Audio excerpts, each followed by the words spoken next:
6 words. A chilling epitaph for an entire army. The Forgotten Army of Burma.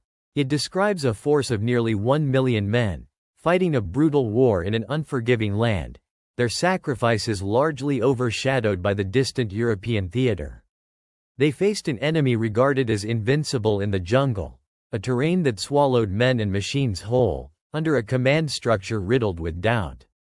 How could a defeated, demoralized force, abandoned by public memory, transform itself into an unstoppable engine of victory?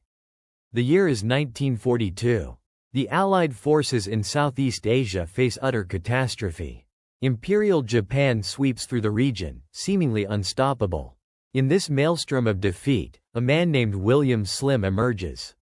Born on August 6, 1891, in Bishopston, Bristol, England, William Joseph Slim hails from a modest, middle-class background.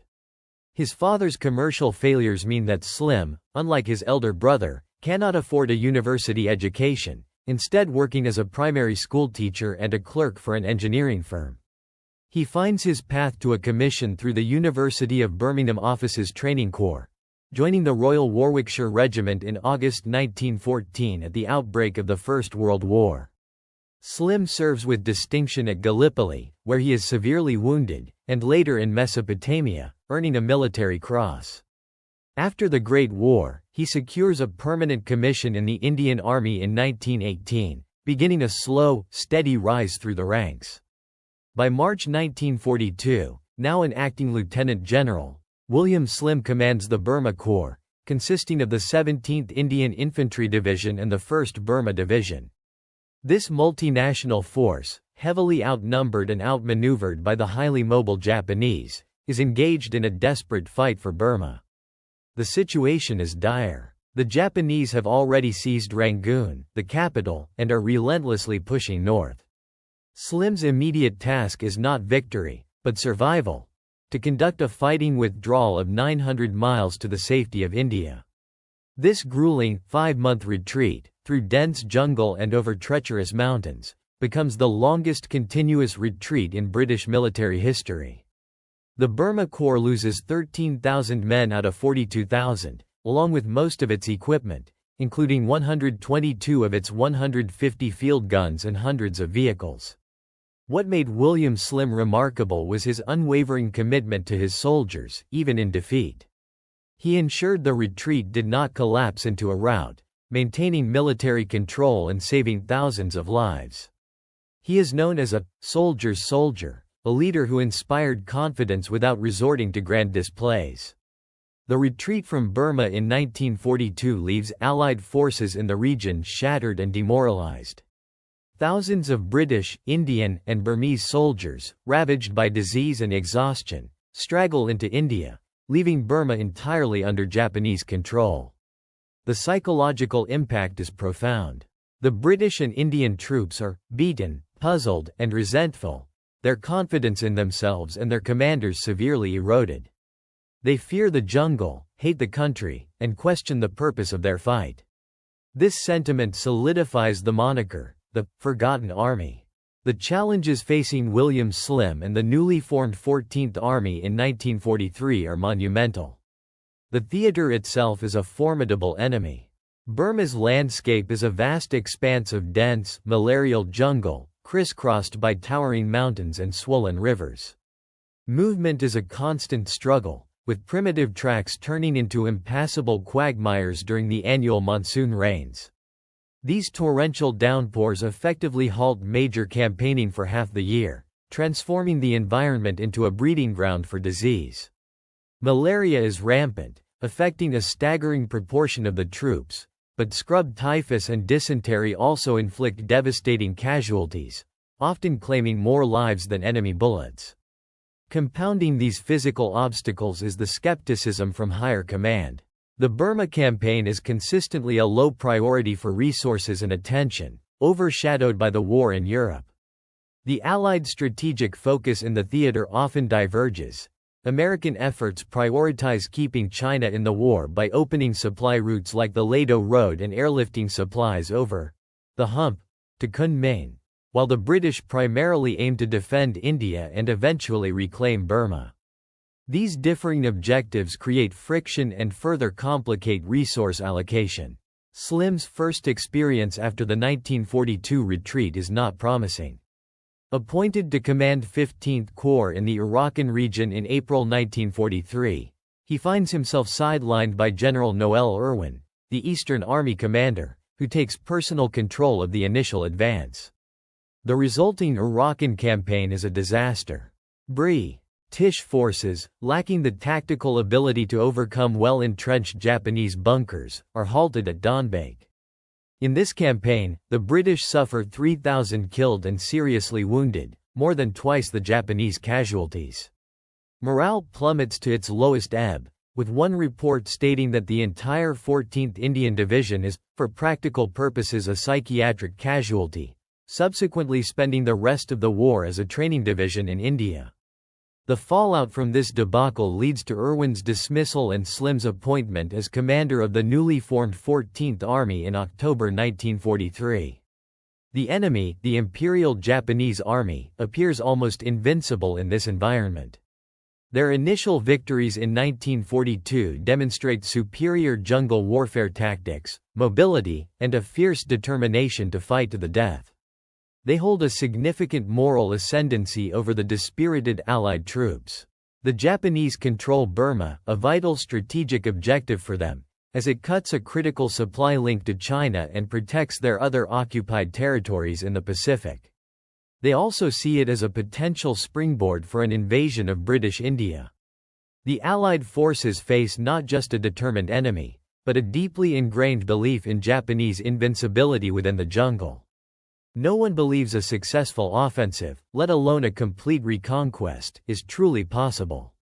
They are about to be proven catastrophically wrong. William Slim takes command of the 14th Army, a diverse force drawing soldiers from Britain, India, and Africa, numbering nearly 1 million men by 1945. His task is immense: to transform a defeated, demoralized force into a cohesive, effective fighting machine. Slim focuses relentlessly on restoring morale, improving training, and perfecting logistics. He emphasizes aggressive jungle warfare tactics, teaching his men to fight and live in the environment that had previously defeated them. Crucially, he introduces the concept of defensive boxes, fortified perimeters that could be supplied entirely by air when surrounded. This revolutionary tactic directly counters the Japanese strategy of encirclement and cutting supply lines. Slim understands that the logistical battle is paramount. He makes air supply the central issue in his campaign planning, recognizing that without it, sustained operations in Burma's harsh terrain are impossible. As 1943 draws to a close, Slim prepares his army. He knows the Japanese are planning a major offensive into India. Signals intelligence confirms their intentions, an invasion in March 1944. Slim, however, overestimates the time he has, and the Japanese attack earlier and more swiftly than anticipated. On March 8, 1944, the Japanese 15th Army, under the command of Lieutenant General Renya Mutaguchi, launches Operation Yugo, their ambitious invasion of northeast India. Mutaguchi's plan is audacious. A multi-pronged assault by three divisions, the 15th, 31st, and 33rd, totaling approximately 155,000 men. Their objectives are to capture strategic areas around Imphal and Kohima, sever Allied ground and air lines of communication to China, and compel British and American forces to withdraw from the theater.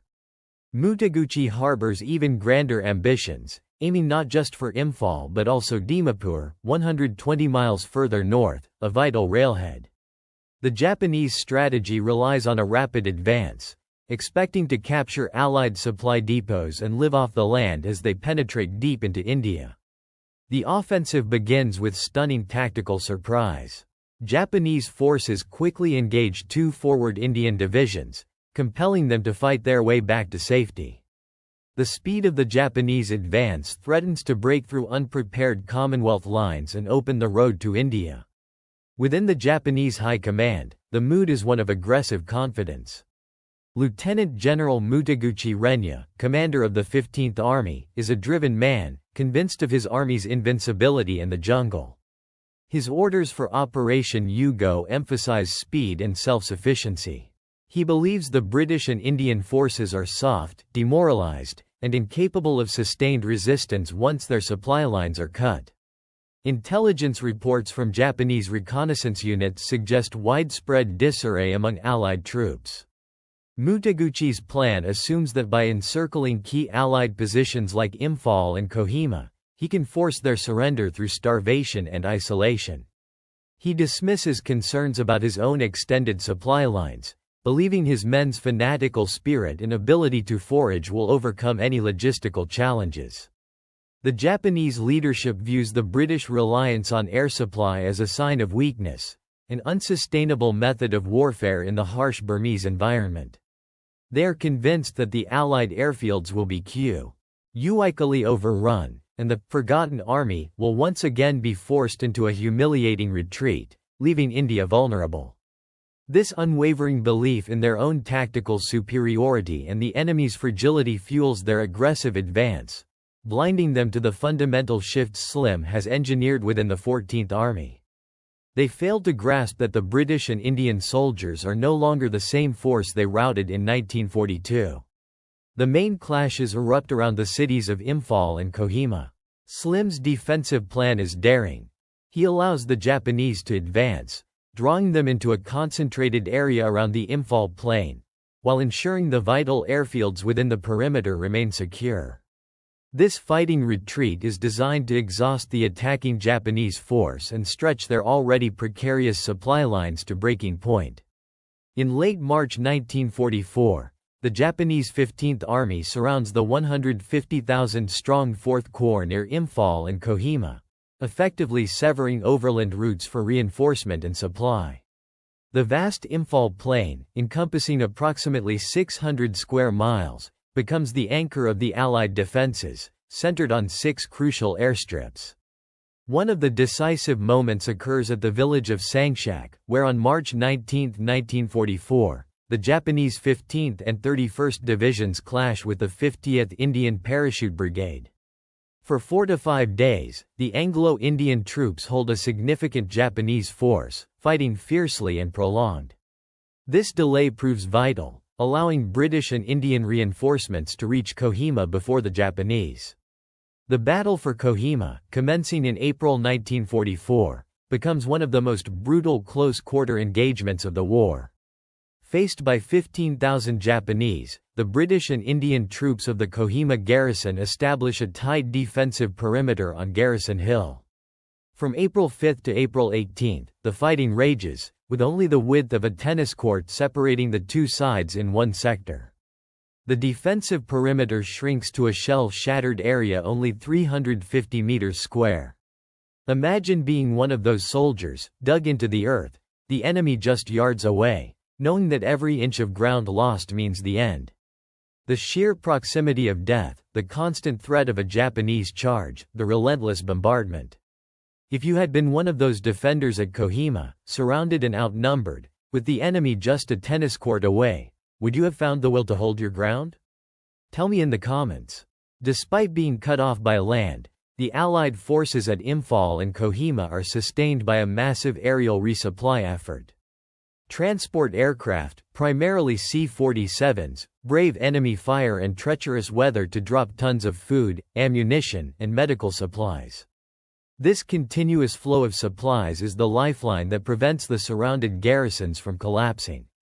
The Japanese, having anticipated a quick victory through starvation, are confounded by this innovation. By mid-May 1944, the Japanese offensive begins to falter. Their supply lines, stretched over hundreds of miles of difficult terrain, are breaking down. The monsoon rains arrive, turning the jungle tracks into impassable swamps and exacerbating their logistical nightmare. Japanese troops, unable to capture Allied supplies, begin to starve and fall victim to disease. The tide turns. The British advance along the Imphal-Kohima road begins, relieving the besieged garrisons.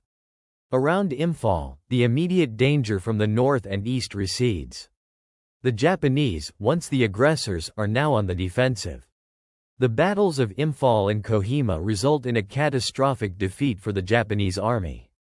Of the 155,000 soldiers committed to Operation Yugo, over 60,000 are lost, with casualty rates reaching 85 to 90% in some combat units.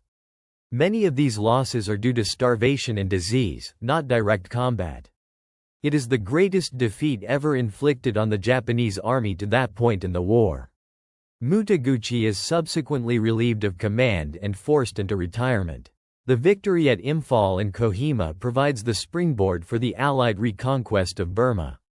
Slim's 14th Army, now confident and well supplied, begins its offensive south in late 1944, fighting through the monsoon.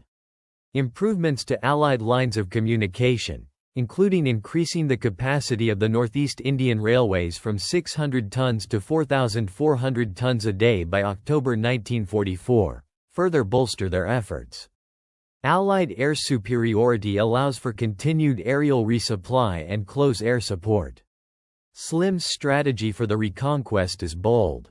He orders a feint to distract the Japanese, leading them to believe the main Allied objective is to open the Burma Road to China. Meanwhile, his main force prepares a decisive push into central Burma. The campaign, codenamed Operation Extended Capital, aims to capture Mandalay and, crucially, Meiktila, a vital communications center 100 miles south of Mandalay. The advance involves two corps. The 4th Corps advances rapidly down the Gunga Valley, while 33rd Corps moves along the Chindwin River. The Chindwin River, a significant natural barrier, is spanned by the longest Bailey Bridge in the world at the time, enabling the movement of heavy equipment. As the 14th Army pushes deeper into Burma, they encounter immense resistance. The Japanese, though weakened, still fight with their characteristic tenacity. Every village, every hill, every river crossing becomes a battleground. The jungle, while now more familiar to the Allied troops, remains a brutal adversary. The fighting is relentless, pushing men to their physical and mental limits. The sheer scale of the logistical operation to support this advance is unprecedented, with air supply remaining absolutely critical. Consider the immense human cost of this advance, not just in combat, but in the constant battle against the environment and disease. The Forgotten Army is fighting a war that few outside the theater truly understand. Which side of this story do you think history got wrong? The perception of the Japanese as invincible, or the neglect of the Allied efforts in Burma? Tell me in the comments. Slim's intelligence reveals that the Japanese are concentrating their forces to defend Mandalay from the eastern banks of the Irrawaddy River. He seizes this opportunity for a strategic surprise. Instead of a direct frontal assault on Mandalay, he shifts his plan. The 4th Corps, instead of joining the attack on Mandalay, executes a daring flanking maneuver, striking deep behind Japanese lines towards Meiktila. Meiktila is a lightly defended but essential Japanese supply base. Capturing it will sever the main escape route to the south for the Japanese 15th and 33rd Armies, commanded by Lieutenant General Shihachi Katamura and Lieutenant General Masaki Honda, respectively. The move on Meiktila is a calculated risk. It stretches Allied supply lines to their breaking point, but Slim believes that superior mobility, backed by robust air support, will allow him to defeat the Japanese, whose logistics are notoriously poor. The 4th Corps, comprising elements of the 17th Indian Division and the 255th Indian Tank Brigade, advances with unprecedented speed, covering hundreds of miles. Simultaneously, the 33rd Corps engages the Japanese around Mandalay. The fighting is fierce, with the ancient city suffering heavy damage. By mid-March 1945, after intense urban combat, Mandalay falls to the Allied forces. The capture of Meiktila, however, proves even more strategically significant. The surprise attack unhinges the entire Japanese defensive posture in central Burma. The Japanese, caught off guard, attempt to counterattack and retake Meiktila, but their efforts are disorganized and ultimately fail. The battles of Meiktila and Mandalay effectively destroy the remaining cohesive Japanese formations in Burma. The Burmese population, witnessing the Japanese defeats and the increasing brutality of their occupation, begins to turn against them. Uprisings by guerrilla forces and the defection of the Japanese-sponsored Burma National Army to the Allied side further contribute to the disintegration of the Japanese army in Burma. With central Burma secured, the path to Rangoon, the capital and principal port, lies open. Slim's 14th Army charges southwards. However, time is of the essence. The monsoon season is fast approaching, and Allied planners are keenly aware that the torrential rains will halt any major advances. The race to Rangoon is on, a desperate push over 280 miles, against hastily assembled Japanese rearguard formations. The advance is rapid, but the Japanese still manage to delay the Allied forces. On April 27, leading elements of 4th Corps encounter a strong Japanese rearguard at Pegu, north of Rangoon. Determined Indian Army attacks struggle to dislodge the entrenched Japanese defenders. The clock ticks relentlessly towards May, and with it, the onset of the monsoon. William Slim watches the weather reports with growing concern. His 14th Army is battling through the final 30 miles to Rangoon, but Japanese rearguards are fighting with a desperate ferocity, determined to delay the Allied advance until the rains can once again turn the landscape into an impassable quagmire. Slim knows that a prolonged siege of Rangoon during the monsoon would be a logistical nightmare, potentially jeopardizing the entire campaign. He makes a critical decision. An old plan, codenamed Operation Dracula, a combined air and sea invasion of Rangoon, is reactivated. Forces from 15th Corps, previously operating in the Arakan, are made available for the amphibious assault. On May 1, 1945, just as the heavens open and the monsoon breaks, a Gurkha parachute battalion drops south of Rangoon. Their mission? To neutralize coastal artillery batteries guarding the approaches to the Rangoon River. The Gurkhas, swift and silent, quickly overcome the sparse Japanese forces in the area, securing the landing zones. The following day, May 2, 1945, the main amphibious assault begins. Landing craft storm the beaches near Rangoon. The city, however, is eerily quiet. The Japanese, realizing their position is untenable and their escape routes to the south severed by the fall of Meiktila, have abandoned Rangoon days earlier. They have withdrawn eastward, attempting to escape across the Satang River. The capture of Rangoon is swift, almost anticlimactic after the months of brutal fighting. The 14th Army's relentless drive from the north, combined with the successful amphibious landing, has forced the Japanese to evacuate their capital. It is a decisive victory, achieved just hours before the full force of the monsoon would have made such an operation impossible. The strategic brilliance of Slim's concurrent ground offensive and the decisive timing of Operation Dracula deny the Japanese any opportunity to dig in and defend Rangoon through the monsoon. What does it tell you about a man that he made the audacious choice to simultaneously push a ground offensive to its limits and launch a high-stakes amphibious assault, with everything to lose against the approaching monsoon? Tell me in the comments. The fall of Rangoon in May 1945 marks the culmination of one of the most remarkable military turnarounds in history. William Slim's 14th Army, once the forgotten army, has achieved what many thought impossible: the complete liberation of Burma from Japanese occupation. The scale of the Japanese defeat is staggering. In the 1944–1945 campaigns alone, the Japanese suffer approximately 71,289 casualties. Across the entire Burma campaign from 1942 to 1945, their losses are estimated at around 350,000 men, a devastating blow to their forces in Southeast Asia. Allied Commonwealth casualties during the 1944–1945 period amount to 29,324. The total Allied casualties from 1943 to 1945 reach 82,163. Slim's leadership proves transformational. He instills in his multinational force a belief in their own capabilities, fostering a cohesive fighting spirit that transcends national and linguistic barriers. His emphasis on jungle warfare training, aggressive tactics, and, critically, his mastery of logistics, particularly air supply, revolutionizes warfare in the theater.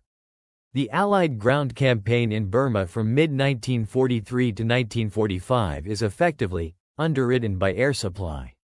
This innovative use of air mobility allows the 14th Army to operate deep behind enemy lines and sustain surrounded units, a tactical advantage the Japanese cannot counter. The Burma Campaign, often overshadowed by events in Europe, is now recognized as one of the most grueling and strategically significant campaigns of World War II. It demonstrates that the Japanese army was not invincible, even in the jungle. The victory frees millions of Burmese civilians from a brutal occupation, which had claimed between 170,000 and 250,000 lives. William Slim's legacy extends beyond the battlefield. After the war, he is promoted to general in July 1945 and later serves as chief of the Imperial General Staff from 1948 to 1952, the head of the British Army. From 1953 to 1960, he serves as the 13th Governor-General of Australia, a popular choice given his service alongside Australian troops in World War I. One unexpected fact about William Slim is that during his interwar career, to supplement his modest army salary and pursue his literary interests, he wrote novels, short stories, and articles under the pen name Anthony Mills. This quiet, unassuming man, who engineered one of the greatest military comebacks in history, also harbored a secret life as a writer. If this story moved you, if you think these men deserve to be remembered, leave one word in the comments: unbroken. Subscribe for a new forgotten story every week.